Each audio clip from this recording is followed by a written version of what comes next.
Welcome to another episode of Peers Over Beers, your favorite digital and social evangelist podcast, with your industry veteran hosts, Chris Detzel. This podcast starts now. Welcome to another Peers Over Beers. I'm Chris Detzel, and we have Nicole Saunders from Zendesk. How are you, Nicole? I'm doing great, Chris. How are you? I'm doing good. I don't say you're a special guest anymore because this is their time, and we'll have you regular on a lot more. My regular. I like it. It's such a.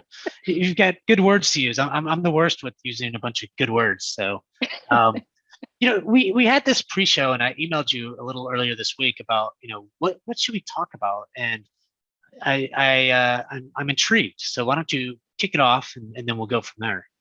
Yeah, well, as I recall, I think I suggested that we sort of talk about the Pareto Principle, or what most people know of as the 80-20 rule, and how it applies to communities.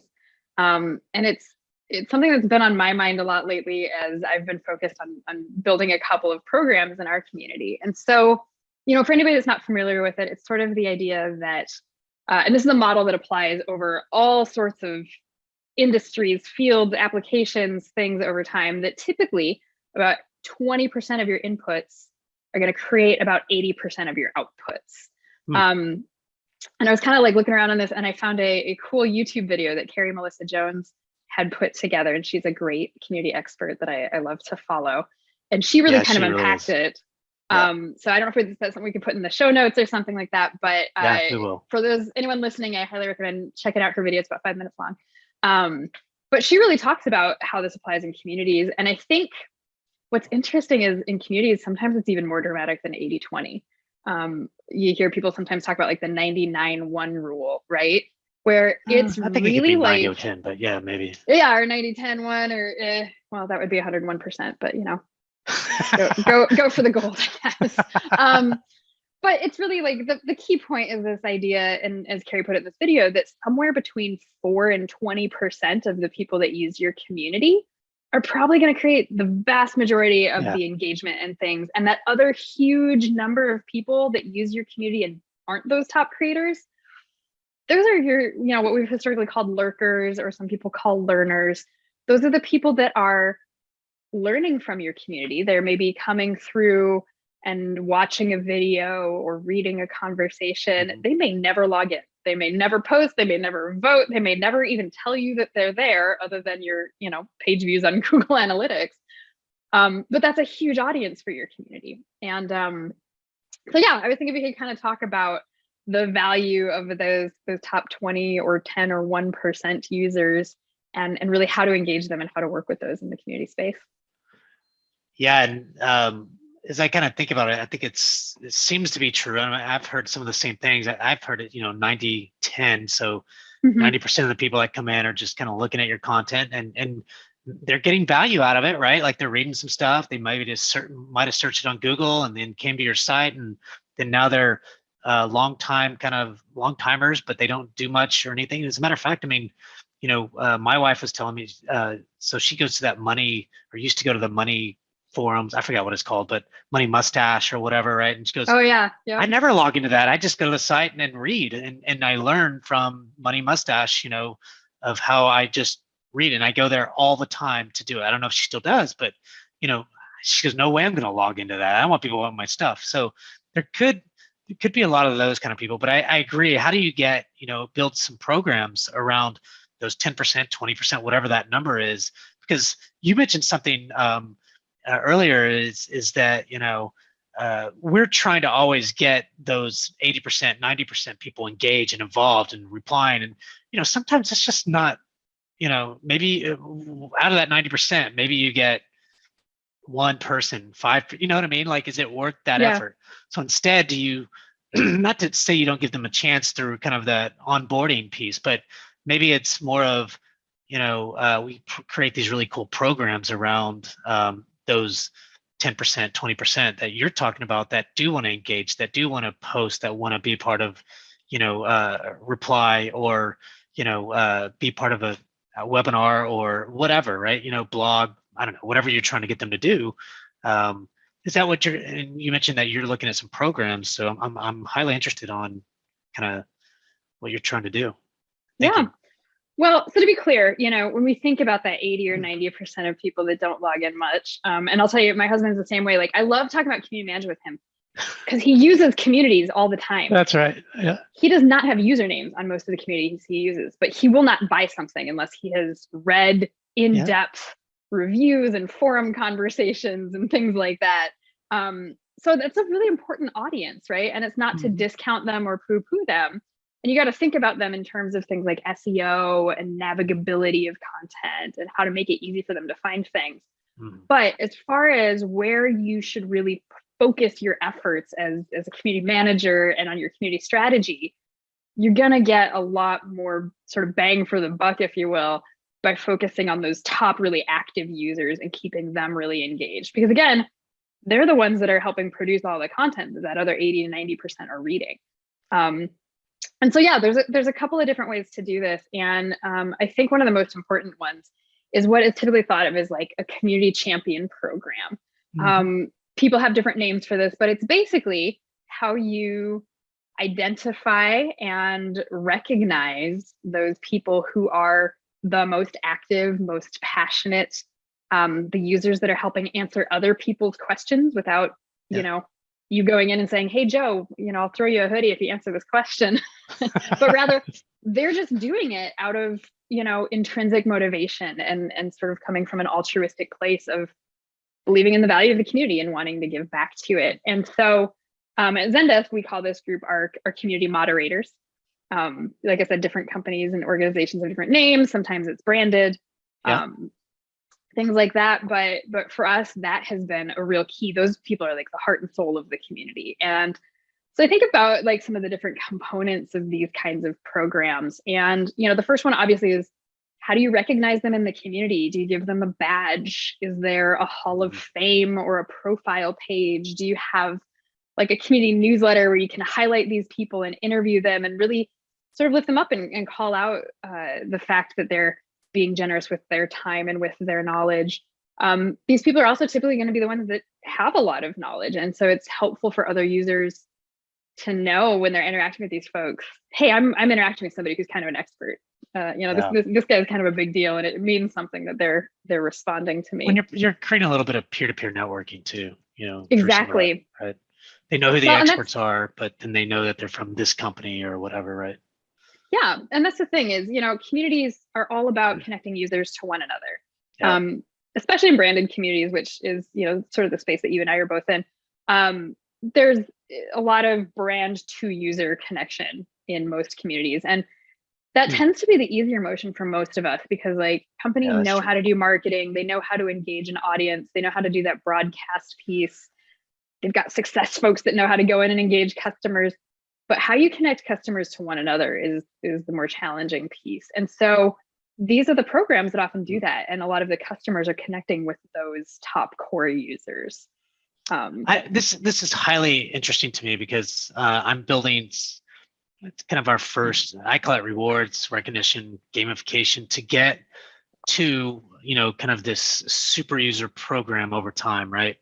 Our community is really new, but I think, to see that, people do like swag and all that stuff. So I'm building all that out, but I do want to get to where you're talking about, to where, users are now moderating the Zendesk communities, right? And they're the ones answering questions. They're the ones saying, no, you can't do, I don't know, whatever they're doing, but they're kind of the important people that you have to highlight. And so I'm interested in your, what I'm saying is keep going, Nicole, because, say more things.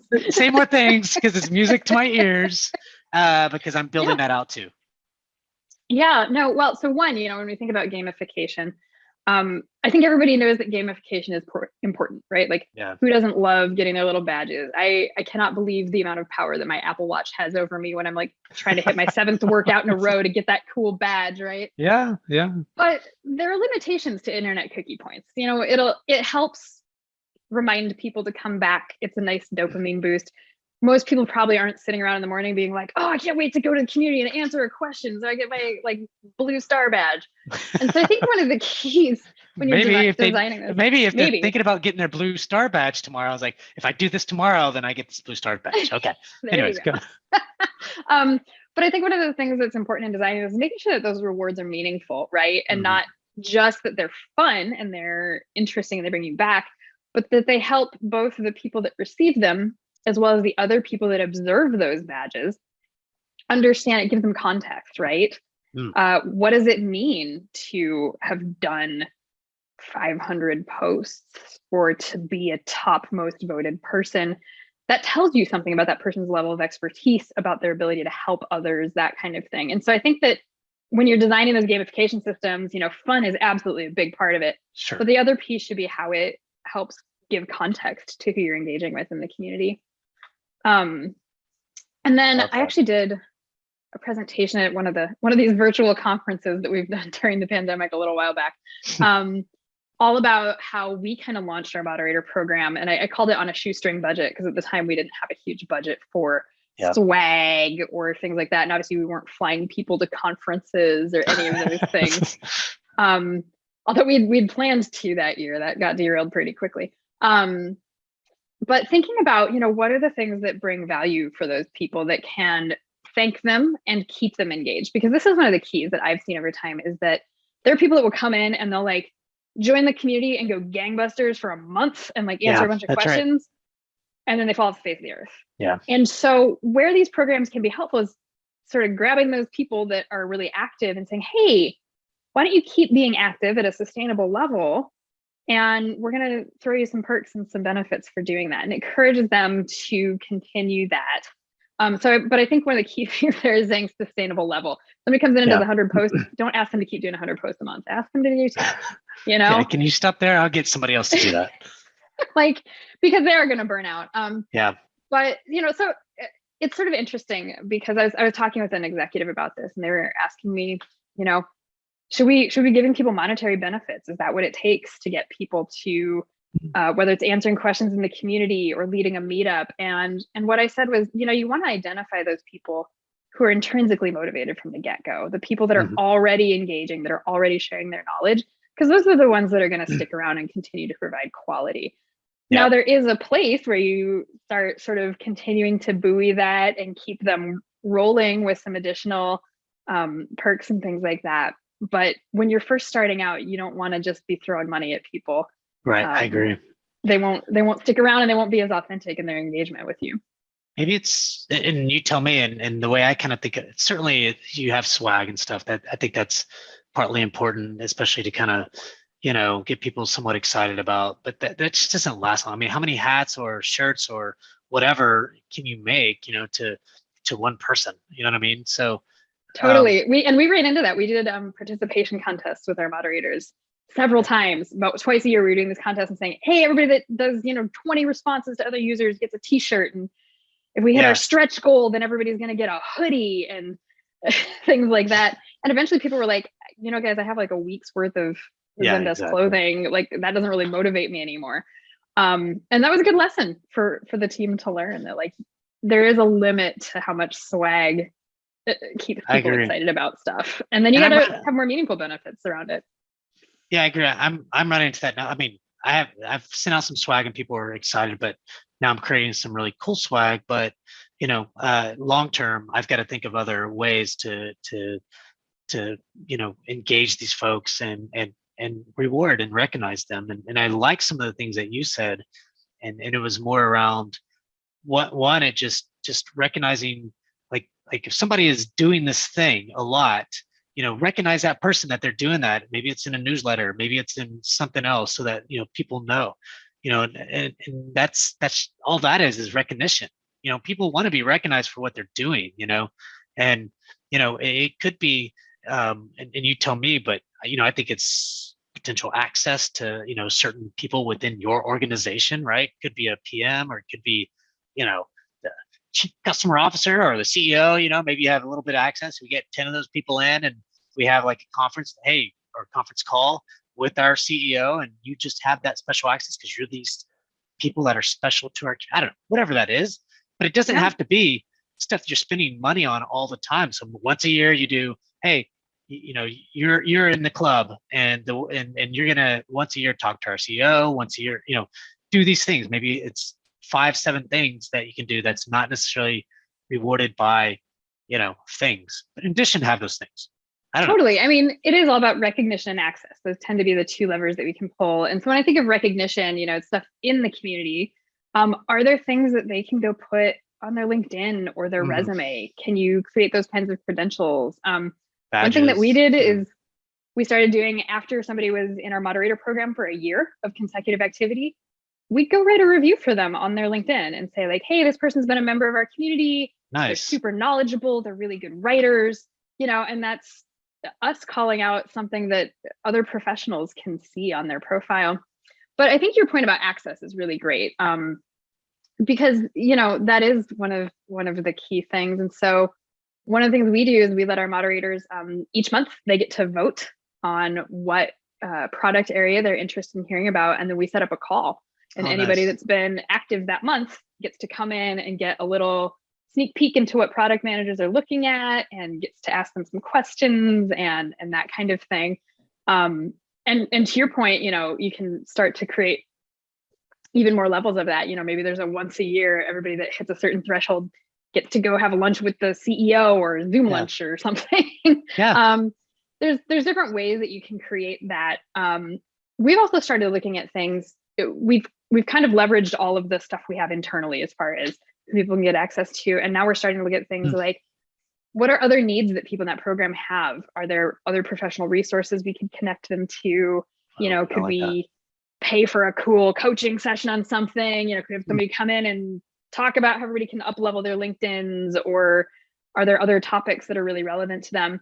And it's sort of interesting. I find myself looking at things that I'm trying to do to level up my team from a professional development standpoint, saying, okay, well, can we do something similar for our awesome people in the community? And, and for us, it's because so much of the drive for people is building up that professional expertise and things that make them better at work. And so we're trying to understand, like, what are ways we can help support that and facilitate that? And, I think a lot of people get daunted by the idea of, like, oh man, I need a budget so I can buy all this swag and I can send people food, and I can, again, like once we were back to traveling, fly them into the office for a visit and things. There's actually a lot of things that you can do that are valuable that don't cost a ton of money, or that you can do that are really scalable. Like bringing, having a special workshop or having some of those access points and that kind of thing. Yeah, not just using the digital tools that, like you said, I mean, anybody can do a webinar, anybody can write a LinkedIn thing, like you said, these are scalable kinds of things. How do you, so something that sort of freaks me out is, I have to hire somebody to help me build out the program, because I can't do everything, right? Like, I'm not, super smart on every single piece of thing in community, right? Like, so you have to find those experts to kind of do that kind of thing. Like, your thing might be content writing and all this other stuff, like you mentioned before. But one of the things you've never done before was kind of build out a super user program. What does that even mean? How do you even do that? What does that look like? But as you kind of start looking at that, do you feel like you're built adequate? I mean, you guys have, 4 or 5 people on your community staff. So, but I know they're doing a bunch of other things. Do you have somebody that is resourced to help you do that? And what does that look like, to you? Yeah, no, that's a great question. And I think it kind of harkens back to that thing that we've talked about, I think, a couple times now, where historically, like, community managers were like, wear all the hats people and do all of the things. And as community is starting to become a bigger and bigger part of businesses, there's a recognition that it takes a full team of people with specialized skills in different areas to do things. So what I did at my team, one of my top priorities was hiring a senior manager to run user programs. So we actually have 3 programs that we work with in the Zendesk community. So we have our moderators, which is those like super users in the forums. And then we're currently working on launching or sort of relaunching the other 2. One is user groups. So those like user-led meetups, or like other people call it like a chapter program. And then the third is working with our customer marketing team and building out a customer advocacy function. So I have the senior manager who's overseeing those 3 programs, and the intention that we're working towards is building out a team where he's got 1 or 2 people working on each of those programs. Because of course, as they scale, to your point, you need to spend a lot of attention on it. And I saw another been playing around on LinkedIn a lot lately, and I saw a post that David Spinks did, where he I think he reposted an old tweet that just said, community isn't built by the posts, it's built by the comments, right? I saw it's that too. Yeah. how you respond. And then somebody else retweeted it and their caption was like, community is built by doing unscalable things, right? Things that don't scale. And it's because really what they're calling out there is that you have to be high touch up front to build these things. And that's why, true. That's true. To bring this full circle, that's why those top 20% of users is so important. You got to be really high touch with a small group of people. Yeah. So that they can go be high touch with broader groups of people, because you as a community manager are never going to be able to reach 10,000 people yourself. You're going to be able to reach 100 people yourself, and then those 100 are going to help you reach out to that 10,000 or whatever your numbers are. It's very well said. Important to have those things like staffed effectively. No, it's very well said. Something I do tell people though is that the CSMs are, when you think of a CSM, they're super high touch, right? That you have 20, 30 people, companies that they might interact with, and that's a lot of people to spend that high touch. I tell people, and you brought another aspect, but I always tell people, look, I have thousands of customers potentially, right? And so although it's just me, but I can't effectively reach those thousands of people unless I have other people with it. So you're talking more about the community themselves, that 20%, 10% to really help you scale that, right? Answer the questions and do a bunch of other shit, that you create the programs that allow them to do all that other shit, right? And incentivizing them and that kind of stuff. So, I mean, that's very well said. I really like that. I mean, it was... Well, thank you. I think of it as building community from the inside out, right? And first it starts with you got to have a really solid community team, and then they build out these programs, and those programs engage those top 20%, and those top 20% are really what help you do all of the rest. And that's not to say that as a community manager, you're not paying attention to that bigger picture. We're constantly having to zoom in and out. But you do have to have those levels of things, because to your point, you can only reach out to so many people in a day or in a week, and you can only have meaningful conversations with so many people. So you have to sort of be able to do that in levels and in layers so you can scale it. What do you do? So to get a little off topic, sorry about that, but No worries. Some things came into my mind is, so, for me being a team of one, and so I know you've had to deal with this in the past, and I know you have to still deal with this, just even with having a bigger team, is there's just so much you can do. So when I think of community, I do think of, user groups and, programs that allow your customers and partners or your users to get the most out of the product, super user programs, events, and there's a lot of things to do, right? And then even if it's recent, we just had our SCO, and, the positive is people continue to talk about community within our organization and how important it is.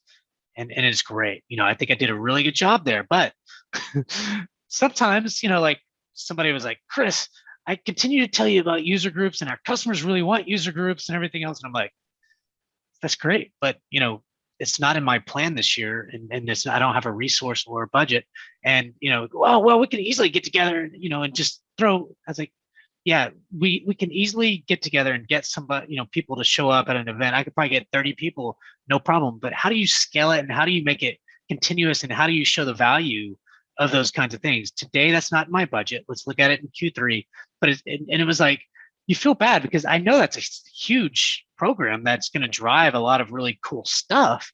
But I mean, I have I've got it. I own too much already to go in and do something else. You know what I mean? And so, yeah, I don't know if you get some of that too still. I'm sure you do. But 100%. And I mean, I have a team of 6, and there's still constantly things that we have to say no to, and things that we're like, that is a great idea, and it would be super impactful, and we can't do it this year. So think about it as that, one, other teams in the company probably say no to stuff all the time. Yeah. How many times have you gone out and said, hey, creative team, I need you to redesign my homepage? And they're like, yeah, not a priority for the business this year. Sorry. So I think that as community managers, we're really empathetic people, and we want to help, and we want to support things, and we're good at juggling a lot of things at once. I mean, that's part of why most of us get into community, because we like how dynamic it is. But you do have to get comfortable with saying no. And I think one of the smartest things you said right there was, I need these resources, I need this kind of budget, and I don't have it right now. Yeah. And, making it really clear for people of yeah, absolutely. I want to launch user groups. I've written up a whole plan for it. And as soon as we're ready to prioritize the resources we need, we'll make it happen. But I think one of the biggest mistakes an organization can make is to spin things up without having those things in place. Because as soon as you start, you're making a promise to your customers. Yeah. And if you're not able to follow through on it and maintain it, that's worse than just not having it to begin with. I guess, people throw a lot of tactics out there that they think is good and everything else, and then people just kind of hang on to it. Oh yeah. Something that I started this year to do, because first for me, it was about building the community, right? Like getting people in the community, building the community itself, all that kind of stuff. Now it's about thinking strategically about, we have people in community, we still need to make it grow, but what are the programs that are going to allow it to grow, and what is the most bang for my buck at the minute, right? Like, for example, I am starting, like I said, trying to build this rewards recognition gamification program, which will lead to a super user program potentially, right? Like, but I did tell the organization that's in my plan. That's what I'm going to do. Also in my plan in Q3 is that I get a headcount. If I don't get this headcount, didn't say it like this, but basically said that, I can't do it. I'll continue to do whatever I'm already doing. And that's all I can do. I cannot run. This program will be ready to go when that person comes up, and all I have to do is just run it. You know what I mean? Because I'm building it and everything else. I can make the time for that, but I'm not going to run it as another program. And if somebody wants to now do a user group program, I need a resource, I need a budget, and I need a plan. I need a plan for that, right? Like I need to know exactly what that's going to look like, right? So I think that's an important piece, is as you kind of look at these select 20% and 10% is, you have to build programs for them, but you also have to say no to some of these programs that, you just can't do unless, the company really wants to put forth the money, show me the money, as I don't know if you guys heard Scott talk about last week, but, you got to show us the money. Yes, I got to show the value, and everything else is always ROI and all that kind of stuff, but I'm starting to say not no, but it's more of, it's great and we should do it. I agree, but how are we going to do it? And how do we sustain it? That's the key, is throwing one or two things out there, just doing it. It's not helpful. Doesn't move the needle anywhere. It just shows that you can do it. And then I don't want to lose it. You know what I mean? Like, well, so the key there is I'll do a pilot. Yeah. I will run one user group. I can manage one myself. Yeah. And I'm going to do a pilot, and we're going to show how it would work and show the value. And then say, all right, we did a pilot. It was super successful. We're showing value. If we want to scale this, here's what that takes. And I think you're always bringing it around. It's so smart. Okay, I like that. Well, and that was like one of our first conversations, right? Was started talking about how you kind of got to like show what you can do and then go ask for the money. But the key is like, that's where I think as community professionals, it's so important for us all to build those skill sets of how to think strategically and articulate that strategy. So you can go out and say, I'll do the pilot, I'll show you the value. And then to scale it, here's what we're going to need. And if we can't get those things, I can't scale it. I'm a team of one. I've got, all of these other responsibilities. I like it though. And it is so important that we do it right? I'm not going to like try to throw it out there and wing it. It's not going to fly if I do it that way. you can't do that. And I like that a lot. And I'm glad you brought it around to that, is, okay, we can try it, and then, and then you'll show some success, and you'll show what success looks like. You'll get people to write down shit, to say, yeah, this is awesome. We got to do this again. Oh my God, it's so valuable. Why was it valuable? Oh, because I get to talk to my peers and we learned how to do this better, and, that kind of stuff. And I like it. Actually, you made me think a little differently than saying just no. Yeah. Well, and I mean, it's always a back and forth, right? And I think pilots are really good at also collaborating. We've had some programs where we really want to do something, we don't have the additional headcount for it. And so I said, I'll tell you what, CSM, we can launch a user group for your book of business or your group of customers, but I'm going to need you to commit to leading 6 of those meetups this year. I'm going to need you to commit to doing these things. I don't have the resources on my team, but if you want to collaborate, and that's actually been a really great way for us to start to build some things out while we're waiting on headcount to be available or waiting on budget to come through or something. So again, you can kind of run those pilots, or you can do sort of like a minimal version of it and lean into other resources that are available within the company. The caveat there being, you want to make sure you're still asking for those resources with your team, because if somebody else gets reprioritized, you don't want to be left holding the bag. I agree. And the thing is with CSMs, their accounts are always changing, right? So, and there's new people coming in and out all the time. And I mean, I think that's just in organizations, period. So it's not just picking on CSMs. As you kind of look at some of those roles of those engagement type to the 20%, 10%, whatever you want to say, but is when you look at staffing that and you actually get the person to do it, so somebody, in your case, running the user groups and some other stuff, what does that person look like? Does it have to be somebody that is extremely knowledgeable about how to run it, or is it just depend, or, what did you look for and what are your thoughts there? I definitely look for people that had experience doing it before. Yeah. Somebody that's been through the trials and tribulations and learned some of the lessons on the ground. Anyone you talk to is going to have sort of a different mix of experience. I ended up with somebody that had a lot of experience in an advocacy program and less so with user groups, but was able to articulate how that knowledge they had was really transferable and how they could leverage it to run both kinds of programs. I think as they hire specialists to start delegating the individual programs to, they're going to look for people that are really sort of in that niche. And what's great is, not only are we starting to see specializations of roles, but I'm starting to see a lot of specialization of training programs too. You're seeing things like, ComSource C-School and stuff. Oh yeah. Where they're starting to put out education that isn't just general community management, but that speaks specifically to things like community operations or user programs or something like that. So I hope we continue to see that happen in the industry. And I imagine that we will, because we're all starting to recognize, hey, the person that's really good at figuring out how to support our customers in the community might be really different from the person who's really good at figuring out how to get chapter leaders engaged in running meetups. And that might be really different from the person that does webinars really effectively. And so you got to start hiring for those specific skill sets and looking for people that can bring that expertise into the program. I like that. That's a really good answer. Because, as I kind of look at my next hire, my thought was I was going to call him like a community engagement manager, basically it's just a community manager. You know what I mean? But I think you mentioned, and even Elizabeth mentioned on the last Peers Over Beers, it depends on the person you're trying to hire. But I know you mentioned that, you really like that operational person that you hired, and you sort of wished it was kind of a hard one should I go for that one first or not? So it saved your life in a way, or at least kind of made your life a lot easier. So I think, when you're in those early days, those first couple of hires have to be generalists, because you're going to need somebody else who can also help wear multiple hats. But really, it's like when a team starts growing beyond about 3 or 4, then you can really start to specialize and kind of hone in on those things. Yeah, no, that makes sense.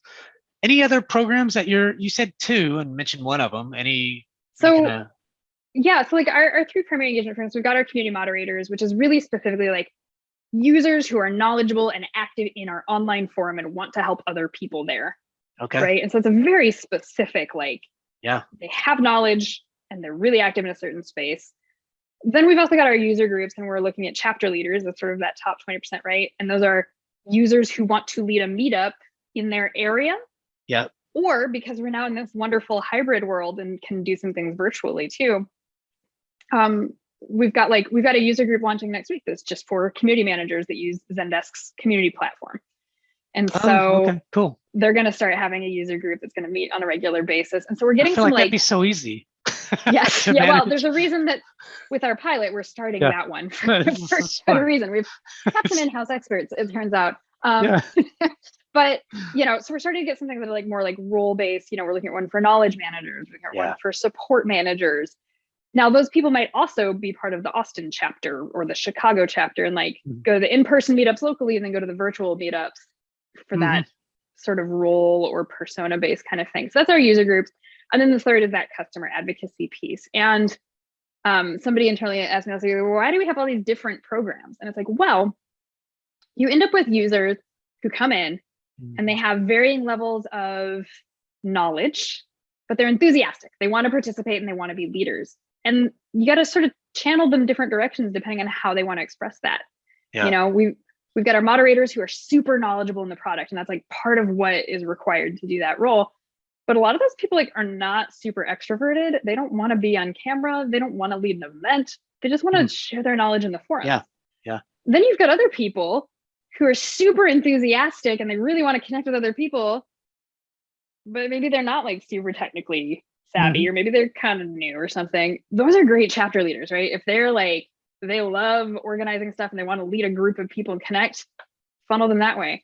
And then there are the people that are like, I don't really care about connecting with other users as much, but I'm really enthusiastic about the product and I want to like share my story and I want to help others through that kind of a thing. Or I want to just do an occasional thing. I don't want to have to go in the forums all the time. I don't want to have to lead meetups all the time, but I'd love to like once or twice this year speak at an event or something. And that's where that advocacy program comes in, right? And how do you sort of get people signed up to be shining the spotlight? And so by offering these different things, we can find different ways to engage people. And we started, you know, talking about how you've got your 80 or 90%, and it can be kind of a wasted effort sometimes to try to be convincing those readers into active users. But one of the other ways that you can expand is by having different offerings for those active users. You can start to engage sort of more sub personas of those active people. Whereas like if you all you have is a moderator program, well, now that excludes, like in our case, anyone that's not super product knowledgeable. We don't have a super user program for you. But by adding user groups and by adding an advocacy program, all of a sudden now there's new avenues that we've unlocked for people who are enthusiastic, even if they don't engage in the forums or don't have the product knowledge or something like that. I love how you're engaging your users in the way they want to be engaged. I mean, I think we talked about this in the very beginning, is not one way is going to, you know, satisfy everybody. So you have to create these programs to allow them to engage the way they feel comfortable doing, right? And then you start doing that, you'll see that 20%, you know, really just, I mean, you're hitting on all cylinders, right? Like you're creating some great content, online community. You're creating some great peer-to-peer networking with, you know, the chapters and everything else and user groups. And then advocacy. I mean, people are just talking about your brand like crazy, and, you know, making marketing and the organization happy for all the things that you're created, and all those things sit under you, right? Under the community director. I love it. They do. I will say that, you know, like our advocacy program is a collaboration with our customer marketing team. And it's actually been this amazing thing where it's a totally co-owned program, like 50-50. And at first everybody was like, oh my God, how are we going to govern this? Like, how are we going to explain this? And whose budget does it sit under? And I was like, you know, let's split the costs. Let's split the responsibilities. Let's divvy it up. And it's actually worked out really well. And it's really shown how community can kind of be that connective tissue throughout the organization. That's super cool. Yeah, it's not easy, but it's cool. Yeah, no, I mean, it's never easy. And just as you kind of talk, I mean, everybody does a little bit differently, but you know, that's what Peers Over Beers is for, is to kind of get that out there a little bit. And, you know, I appreciate you really sharing, I mean, some really detailed information on, you know, your engagement strategy, or, you know, the way you're engaging your 20%, 10%. I don't know. I mean, maybe it is 20, which is whatever. The awesome. Small percent, the small bucket of super users. Yeah. I just think, you know, hopefully my bosses don't hear all this, you know, the 20%. I always say 10.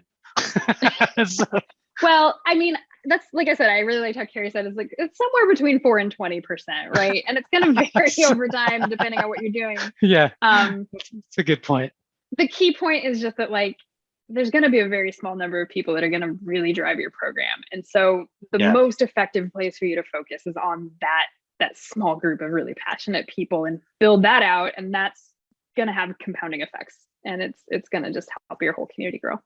You know, what would be interesting call next time is something around like metrics, and how you kind of look at what value means to the organization when you present, like, hey, these user groups are doing this, you know, what is it that you're gold on, and what are you trying to do? And then maybe even go to each section to say, you know, I'm not saying you give us your metrics, but give us ideas of what metrics could look like, you know, and what is bringing value to that. Because to me, look, I can get a program up and running and doing amazing things, but the harder part is to show the organization value, right? Like if I'm doing this webinar program, well, we know that the webinar program is doing really well, but how do we really know? And what does it mean it's doing really well? You know what I mean? Like, and so my assumption is that you have some kind of, I don't know if it's true ROI, but it's something to share with your organization, your leaders, to continue to invest and show. Is that fair? We won't get into that, but yeah, I'd love to talk about it. I think data is always an interesting challenge. ROI is always a big question. But I definitely have thoughts on, at a minimum, what I would like to be reporting on and what I think people should report on. And, it's always something you keep working towards dialing in. I like it. We'll talk about that next time. Well, sounds good. Nicole, thanks for coming on to another Peers Over Beers. I'm Chris Detzel and Nicole Saunders. Thanks so much for having me, Chris. Thanks.